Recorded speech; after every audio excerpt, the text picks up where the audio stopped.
ঢাকা মাওয়া এক্সপ্রেসওয়ের মুন্সিগঞ্জের শ্রীনগরের হাসারা ওভারব্রিজ এলাকায় ভোরে যাত্রীবাহী বাস ও ফলবাহী ট্রাকের সংঘর্ষে অন্তত ৮ জন আহত হয়েছেন। বুধবার ভোর ৫টার দিকে মাওয়ামুখী লেনে এ দুর্ঘটনা ঘটে। প্রত্যক্ষদর্শীরা জানান, পদ্মা সেতুর দিকে যাওয়ার পথে একটি ট্রাককে পেছন থেকে বাস ধাক্কা দিলে ট্রাকটি নিয়ন্ত্রণ হারিয়ে সড়ক বিভাজকের ওপর উল্টে যায়। ফায়ার সার্ভিস আহতদের উদ্ধার করে শ্রীনগর উপজেলা স্বাস্থ্য কমপ্লেক্সে পাঠায়।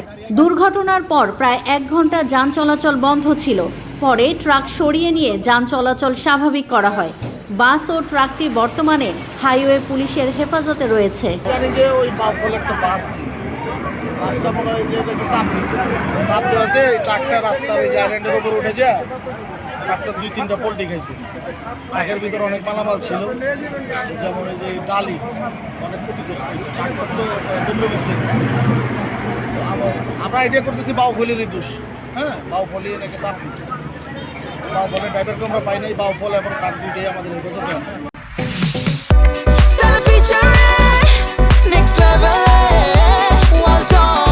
Side by side fridge.